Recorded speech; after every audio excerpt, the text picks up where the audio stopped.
video I'm going to cover making bridges. It's a pretty simple process. To start with, I'm going to make a map that is mostly water, and to do that I'm going to do that trick where we take the height and set it down to here we go. I'm going to set the min height to -300 and the max height to -300.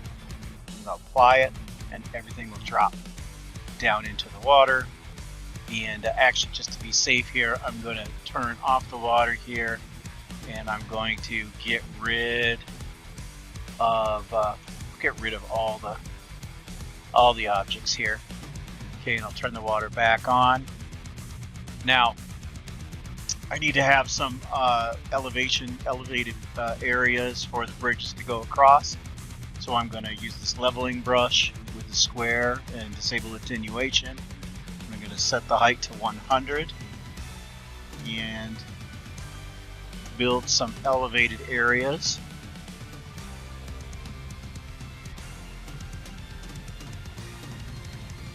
And we're going to say this is where the bridges are going to cross. We may have to adjust this based on the actual length of the bridge. Now, the game designers have told me that the bridges should have 3 links in them, but I've been able to get away with a lot more, so you could probably do that as well. I don't think the game cares how many links are in the bridge. Bridges are server objects, so they're under the Object tab. And I'm just going to type in, I'm going to do the search and type in bridge, see what we get. Yes. So there's 2 parts. There's the bridge end and the bridge. And now that shows up right here in the list. The bridge end, you can see right here, is the drivable section of the bridge. You notice it's kind of submerged in the ground here. You can fix this by going up to this position right here and kind of just dragging the slider up and down. Or you can use this right here. And you won't have that little ramp on the side for where the bridge comes from. All right, the next part is you want the actual bridge section, and I'm going to hold Shift and place this down. Now you'll notice it's submerged again.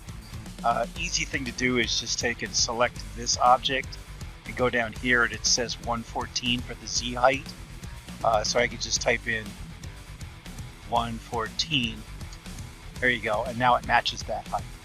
And to save us trouble when we drag this around, we don't want it to conform to the terrain. Because if I go like this, well, actually, it is not. It's cooperating. But usually, you want to turn off this ignore height. So now when we drag, oh, come on. Now when we drag it around, it will stay in the same relative area. So then you could just take and start lining it up like that, and then we can go copy, and I'm going to use Control-C to copy, and then Control-C to paste. I'm going to do it over this land area. Copy, paste. All right. So now that it's pasted, you notice the paste doesn't come in at exactly the same height. You do that same thing where it was 114, I believe. Yeah. There we go. And drag that down there. And just connect them together visually. There's no snapping mechanism for this, unfortunately. And then you just keep doing the same thing over and over until all of them are replicated.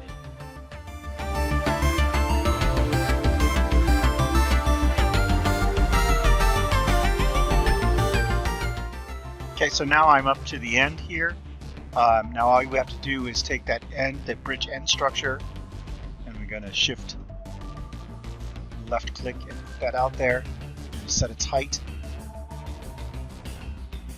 Its height to 114, and I notice it's facing the wrong direction, so I'm going to turn it around. I'm going to use the number entry here to get that precise rotation of 180, and then connect it up. Okay. So there we have a functional bridge.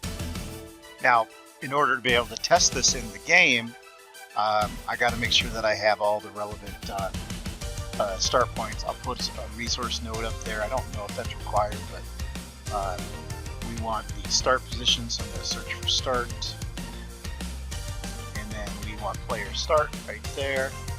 I'm just going to take and paint one space from there and paste from there. And that should be enough for a bare minimum game test. So I'm going to export this to a mod and test it out. Make sure you save both the TED file and the server object file, otherwise your bridges won't show up in the game.